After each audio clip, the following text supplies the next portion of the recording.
Hey, this is Tiqqle, and in this video, we're doing another Warcraft log review, this time for Elemental Shaman. I have one for Enhancement Shaman, I'll put it down in the description below, where you, as a viewer, have sent me your logs, and I say, let me try to give you some tips, let me analyze what you've been doing, and I'm going to compare it not even to me, I'm not going to compare it to a guide, I'm going to compare it to what the top parsing loggers are doing. So that's what we're going to do here. We're going to take my buddy Tassin here. We're going to look at his logs and we're going to throw him against the top parsers to see how it goes. We're going to use Shriekmaw as a baseline. He got a 32 parse. He's killed it a few times on Mythic with his team, his raid, but I want to give him a little bit of credit. In Heroic, he's got purple parses across the board. So let's go ahead and, so I want to give him a little bit of credit, but let's go into Mythic and see what's up with this 32. How can he increase that? And let's look at him compared to, the rank 1 parser at the item level and gear set. I have all that kind of already lined up, so let's go ahead and pull that up here.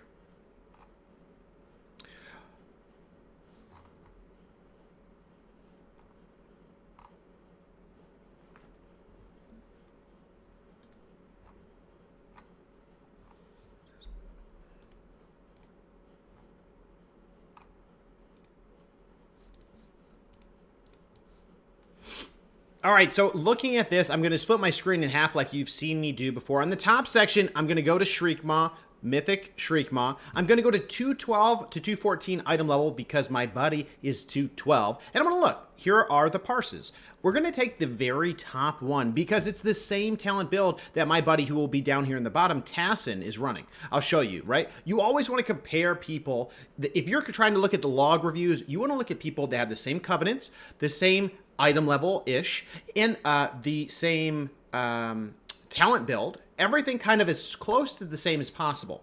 Now, the biggest thing that will change between people, like if we compare Zespo, who we'll use, he's using Primal Elementalist, and we look down below in the bottom section for Tassin here, he's also using that as well. You can see the talents all line up exactly the same. Perfect. That's what we want to see. We see that they're both Necrolord, that they're both running the same covenants. I can see, yep, okay, they're both running Call of Flame, great. They're both using the same legendaries, even better. But let's go ahead and look at one thing, and this is something that will cause a difference of rotation and a difference of damage. Now you can see Zespo here, Zespio, he doesn't even know we're doing this to him, but I hope he doesn't mind. He's using the Quantum Device, which is a crazy good trinket for a lot of classes, giving you a lot of secondary stats, damage, a lot of different effects. He's also using the PvP trinket for baseline conquest, which anyone can get just by getting conquest points, which is the one that procs main stat as well as has haste. So just good to know. My buddy, my pal, my amigo has Dreadfire Vessel Heroic, thought to be a good item, as well as Glyph of Assimilation, base int, just giving static int, as well as dealing damage and increasing mastery. You can see a few other things once we dive into this character. Let's go back to Zespio. We'll look at enchants. I mean, the base level thing, enchants are exactly the same, right? Chest piece, Eternal Insight, chest piece, where is it? Eternal Insight, and he also reinforced. That's just stam. He has int, verse, all pretty much the same. But you can see the bottom, actually, this is a difference I didn't see earlier. Tassin, on his weapon, is using Sinful Revelations and Shadowcore Oil, while the number 1 parser is using Celestial Guidance. So this is already a difference. So there you go, Tassin. That's one thing that this top parser is using. We can see the difference of that maybe under debuffs, but just be aware he's using that. And if we were to look, like, let's say even at the second parsing person, let's just go ahead as an example. Let's go Fel Orc. Let's just see. Let's just go ahead and see what he's up to. Let's click the LE. Just to see what he's doing. Now, you can follow the same process to see what oh no, I can't read it. Okay, he's using Sinful. So it varies, so maybe that's not that big of a deal. Always look at some other people as well. That'll give you a hint at if it's a big deal or not. Now, this is the number 1 parsing person, Zespio. Let's continue to compare. So we can see gear-wise, average item level, around the same. Legendary the same, enchant same. So let's go ahead and move on to now what's the abilities that they're going to be pressing and what's their damage. So let's go ahead under damage done. This is a good first place to start, especially when you're comparing logs. Logs can be different. The duration of the fight could be different, even though even though you might think that that's not that big of a deal. Actually, in Shriekmaw, it is a pretty huge deal, because in Shriekmaw, the fight is such that you're basically single targeting. You have small movement events happening during that phase. Then you have this phase where you cannot DPS for 30 seconds. Now, in the top parse, their group got it. They killed the boss with only one intermission phase, right? While my buddy Tassin got 2 intermissions. That will just inherently lower the damage. The shorter the fight, usually the higher the DPS, because you get that huge spike of that Bloodlust burst, potion stacking, all that stuff in the opener or whenever that phase happens. Having a longer fight usually makes your DPS go down to like a more sustained level. So that's just something to note. So you can see, okay, so looking at the charts just at a high level, you can see Zaspio here got up to 15k burst. That's where he kind of ramped up to. And you can see his DPS was spiking towards 10k. While my buddy, my pal, my amigo over here peaked at 10k. And then he went up to 7.5 a few times. Okay, so that is just something to keep aware of. Like, okay, well, that's giving us a hint that in the opener, maybe my boy needs a little bit of help in understanding what to do, and maybe from a sustained perspective. So that's just good to know. One other thing that we should check as well is if we go to summary, we did look at the gear, but let's also look at the stats. Remember, my buddy's on the bottom. You can see my buddy actually has a ton of int. He actually has almost 190 more int than the number 1 parse. Stamina, lower stamina, it doesn't matter. Crit, he has like no crit, which is, you would think would be fine with Lava Burst. The number 1 parse has 450 compared to 70. Haste is about the same. Mastery, the number 1 parse has about 100 more mastery. And verse, oh my buddy has over 400 more verse. So that's interesting. So maybe he should go a little bit more mastery, maybe not. Like, you always want to sim your character, but you want to look at like drastic differences. Like, for example, crit is a drastic difference here. We'll see, if that really makes a difference, but it's just interesting to see the comparison, because with more int, with this much more int, you would think that that 10% more would carry you. You can see that the Covenant, Soul Path is the same. So let's go back to damage done. Now, let's go ahead and look. We can look at a high level, right, at the abilities that were pressed. You can see that Lava Burst on the number 1 parse is 61 times, while Lava Burst on my buddy's parse is 56 times. And you have to remember, it was a longer fight as well, so this guy actually fit in more Lava Bursts with a minute or 2 minutes less of combat. So that means he's getting way more Lava Bursts off. So it's a good thing to note. We're also looking at hits, and it's a good thing that it's not cast because of the Covenant ability that you get, Primordial Wave. So let's go ahead and jump into the next part, which is really where we can see the casts. So on the bottom section, I will click casts. You guys might have seen me do this before. I'll click casts, I'll click timelines. So what we're going to be doing is we're going to actually be looking at the rotation that is being used, okay? And I've already looked at this a little bit, but we'll kind of look at it again to say what's going on. This will give us the first 15.5 seconds of combat. This is their opener. What are they doing in the opener? Well, let's go ahead and look at what my buddy did. My buddy down here, you can immediately see he probably prepped the Stormkeeper. He probably used that because he's using the instant cast lightning bolts here. So he's opening at the beginning, the fight starts, combat starts, and then he's starting to cast. And then he's pressing his Ellie and using a trinket. And then using Stormkeeper lightning bolts. Now immediately, like, that seems a little bit of a slow starter, frankly. You don't want, in the first few seconds, you should be lining up your cast time with the boss going into combat, which is why you're probably seeing in the top section, he hard casted Elemental Blast, probably with the raid, the pull timer, so that as soon as the pull started, it's already in the air. And it hits the boss right as the pull begins, as combat starts, which is what you want to do so that you're not waiting. So you can see he did a few things. Number 1, he prepped his Stormkeeper. That means he cast his Stormkeeper while he's out of combat, while the countdown's going. He used Stormkeeper, he hard cast a Elemental Blast, and then as that went off, he popped his Trinket, popped his Earth Alley. Those are the very first things he did, right? And then he used a potion. He then opens with Primordial Wave, and then a Lava Burst, which will get him a repeated Lava Burst after that. And if you think about it, Lava Burst is going to be giving you that plus 20% damage to Nature, Nature, Frost, Physical, which is called Master of the Elements, right? So he's using a Lava Burst. That's going to proc another one because of Primordial Wave. He's using a Lightning Bolt.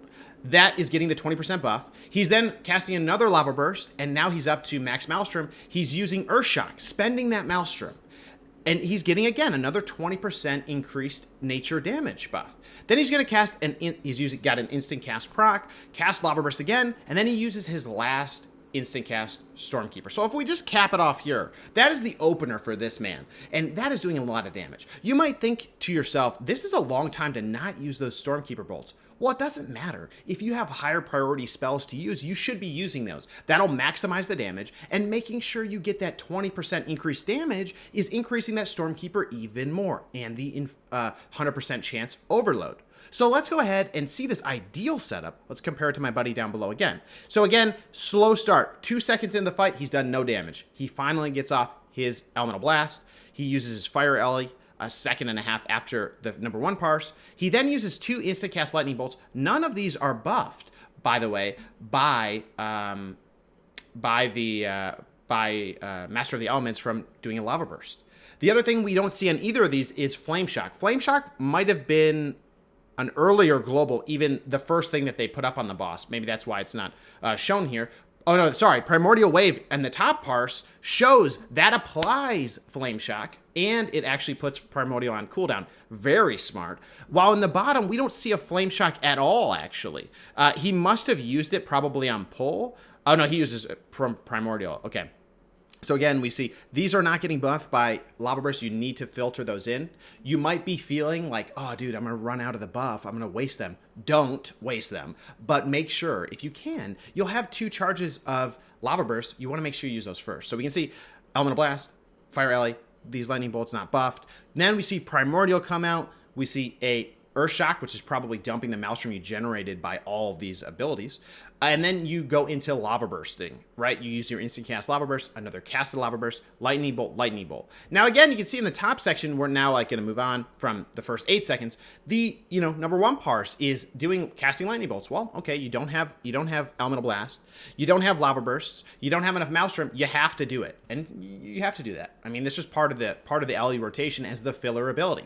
But already you can see, luck is on the side of the top parse, but frankly, because he got that instant cast Lava Burst, but frankly, he's already done 20%-ish more damage, which is where that 15k peak versus the 10k peak will be relevant. The other thing he does is pop a combat potion. This is going to make this burst even more savage, and I recommend that you are using that as well. I'm assuming that Bloodlust was popped at this point in the fight. This is usually where teams will pop that. You want to make use of that and keep your momentum going.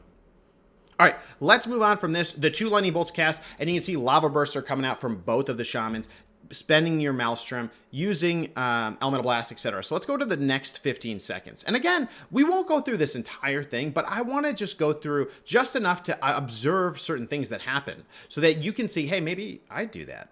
Maybe this would help me. So here's from 13 to 28 seconds in the fight. Again, this is just single target. This is just single targeting the boss. You might get an ability during this phase where you have to run out of the group, but we're not seeing that here. And frankly, you can use, Astral Spirit to be able to just move and cast as well. So let's go ahead and just keep looking at this, right? So the bottom parse, we can see he's using Lava Burst and then using Elemental Blast. That's great because that Lava Burst will give a 20% buff to Elemental Blast.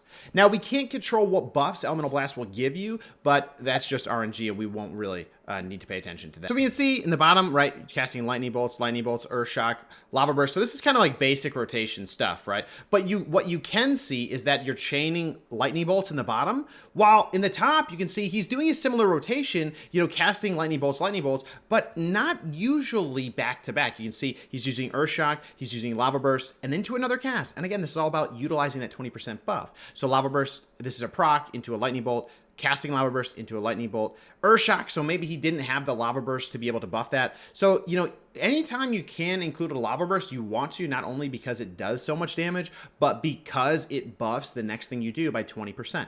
So that's this. Nothing too remarkable here. Let's go ahead and go to 30 seconds and beyond. Okay, so here Again, we can, okay, you can see in the top parse, he does use sorry, not Astral Spirit. Spirit Walker's Grace to run and cast because he does have the ability. He did get the debuff on him and still got #1 parse. So here you can see him refreshing Flame Shock. You know, there should be a refresh of Flame Shock that should have happened around here. Maybe that did. I haven't seen a refresh of Flame Shock, actually. That's probably not good. That means it probably ran off. But I'm not sure because this is 30 seconds in. Even with the increased duration Flame Shock from Fire Ally, you'll probably need to do that. Now, again, in the bottom section, we see Lava Burst chaining into Lava Burst, chaining into Lava Burst. But you might want to go for filtering in those other spells. So you can see, you know, he's casting a Lightning Bolt, Lava Burst, 2 Lava Bursts in a row, maybe because he got the proc, so he had double stacks. I'd probably manage it in a way so you don't have 2 stacks ever, but you can allow filtering in other abilities. Here, he hardcast Lava Burst into an Earth Shock, proc Lava Burst, hardcast Lava Burst into Elemental Blast, etc. In the bottom, again, we see a lot of abilities being chained that aren't getting that 20% buff. 2 Lightning Bolts, an Earth Shock, another Lightning Bolt, another Elemental Blast, another Earth Shock not being buffed. So let's go ahead and go to 45 seconds. And we're going to go up to the point in the fight where the intermission happens. And that is actually a pretty interesting point. We'll get there here in a second. We'll go to 46 seconds on each. So again, we're just doing the base rotation here, right? Lava Burst, Lava Burst. He's using Primordial again into Earth Shock, Lava Burst. Now you have to remember, anytime he's Earth Shocking, you're getting that proc of Lava Burst so that you can spend it and spending it instantly. So you can line that up with other abilities.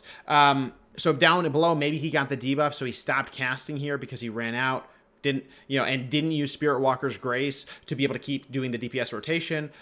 So it is what it is. We'll go up to 1 minute, and you can see the same stuff's happening here. Good old Stormkeepers being utilized. We'll go up to about the same point again. We'll go up to about one. We'll go up to that point actually. Okay, Stormkeeper's about 1 minute, which is exactly what the cooldown is. They both use it at basically the same time. You can see that the top parts being Stormkeeper, Earthshock, which will give you that instant cast Lightning Bolt. So actually having that stored and ready to go actually can help you do the rotation, right? Earthshock, Lava Burst, Lightning Bolt, 20% buffed. A casting Lava Burst into another 20% buffed Lightning Bolt. While in the below rotation, we can see that he's Primordial, Earthshock, which gives you the proc, Lightning Bolt, Lightning Bolt, Lightning Bolt. You probably could have filtered in here a Lava Burst. I would like to think that you had a charge available, or you maybe need to save a charge of Lava Burst so that you can filter them in, because these two were not buffed by 20%, and without buffing that Stormkeeper one, you're really missing out on quite a bit of damage. So let's keep going along here. This is, again, you can see everything is being buffed by Lava Burst. Everything is being buffed by Lava Burst. And that's kind of the main theme, right? So keeping a Flame Shock and then doing your main rotation. Using Lava Burst for everything. Making Earth Shock allow you to get that buff for the 20% and so on. So you hear, I mean, it's basically the same thing we've been seeing, but the use of Lava Burst non-stop to buff things up. Now what you can see is about this point, about the 2-minute mark, which is where the intermission happens. You can see we'll go up to that, which is about 112 seconds, right? So we'll go up to that point. What you can see is pretty much they do the same exact thing around this point, right? About 110, they both go Ghost Wolf, right? And you can see more Lava Burst being cast from the #1 parse versus my buddy Tassin, but that's okay. They both go Ghost Wolf, and that's that. Right. One of the big things you want to make sure is that for that intermission phase that you put things on cooldown. You want to make sure that Stormkeeper's on cooldown, because during this phase, you aren't doing damage, but your cooldowns will be coming back. So you want to make sure you spend all your cooldowns so that this phase, while you're just running around doing nothing, you can get value out of that by actually having it just be a cooldown, time while your cooldowns are coming back up. So let's go ahead and go to 147. Again, they're going to resume the fight at about the same time. You can see the top parse getting off immediately with that Flame Shock happening on both. Using trinkets, using Fire Ally, again, nice. Starting with the Primordial into a Lava Burst, because that will proc another Lava Burst, right? And that will also give you that 20% buff. We'll go up to that point, right? And you're starting to probably want to stop watching this video because I'm getting repetitive, but this is the stuff that you need to be looking out for as well. You can see the bottom, he refreshed Flame Shock twice, probably because he didn't use Fire Ellie first, but either did this top person. He's not worried about it not lasting for that crazy long duration because Fire Ellie itself is going to be up for 30 seconds. The other debuff will fall and you will get a buff duration one. You don't need to overlap your existing one. Another tip. Now let's go ahead and look again. So you can see Lava Burst, you know, Lightning Bolt, Earth Shock, Lava Burst, you know, so basically getting these buffed spells and making sure that you're using your legendary to be able to do that. That's a big one. So, I mean, I think that's all we need to be really talking about this one. That's the difference. There isn't that much drastic craziness. It's not like you have a lot of downtime. I do see, you know, if I take a sample of like 163, if I go to 163 seconds, which is the same stuff's pretty much happening, I tend to see in the top parse more lava bursts. But here I see 1, 2, 3, 4, 5. Well, almost 5. 1, 2, 3, 4, 5. So that's pretty good. But we know that the number one parse is getting some more off. So let's go ahead and go to 182.5. So this is another way to see like, hey, how are you doing? How are you getting this off? Well, a big way is by getting, and there's see 1, 2, 3, 4, 5, 6, 1, 2, 3, 4, 5. So it's roughly similar, but again, you can see lava burst to lava burst to lightning bolt to lightning bolt to lava burst. You want to make sure you're giving those 20% master the elements buffs, and I think that's probably the biggest tip and suggestion I have for this log review, and that will make up a lot. That will make up a lot of damage.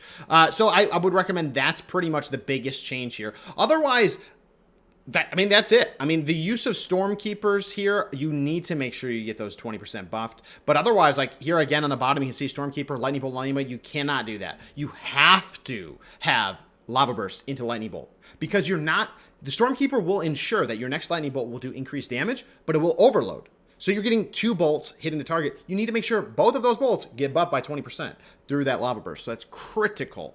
But otherwise, I think that's the main suggestion here. And again, same build, a little bit similar stats, but not exactly. Lava burst, crit rating being a lot lower in my friends.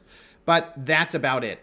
So yeah, I mean, then there's 2 intermissions, etc. But if you do that, and I think that will actually bring you up from a 32 parse to way, way, way higher. Just that simple change. Also, to recap, the opener is the most critical part of the fight, especially with Bloodlust and everything else going on. You got to be using a combat potion, and you got to get down to what buttons to press. You can see exactly what they press, so much so. This is almost too much information. You can exactly mimic what people are doing in boss fights now because of this level of analysis that we can do. So I hope this is helpful for you guys. The only other thing I want to shout out is that WoW Analyzer is a great tool, but frankly, they don't work on Elemental Shaman, so I'm willing to keep going. If you guys like this type of video, put it down in the comments. Give me the thumbs up. If you do like this, I want to know, I know this is a different type of video than PvP video or any guides or anything like that, but let me know what you think. And if you want me to do different boss fights, Shriekmaw is a pretty basic boss fight. It's not really, there's not that much craziness going on. There's other boss fights that have a lot more mechanics happening, and they have a lot more like things to focus on for DPS. Like, for example, a very interesting fight for Elemental would be watching a review of the Council fight, because you can do funneling, keeping Flame Shocks on many targets while funneling your damage only on one target. So there's a lot of interesting things that we can do with this, but let me know what you want to see down in the comments below. And again, I did this for Enhance. Similar fight, similar situation. I put that down below as well. Now, let me look at one other thing. I just saw the use of Meteor by the Fire Ellie. Okay, so you do use it. That's it. But anyway, with that being said, thank you all for watching. I do appreciate it so much. Thanks for all the love on Patreon and on the Twitch for subs and just coming out and hanging out. I really appreciate it. And with that being said, we'll see you in the next one. Let me know what else you want to see, whether it's a boss fight guide, or you want to see Mythic Plus analysis, anything like that, I'm willing to help you out. And about 75% of you haven't subbed to the channel. If you do like this content, please consider subbing, and we'll see you in the next one. Take care.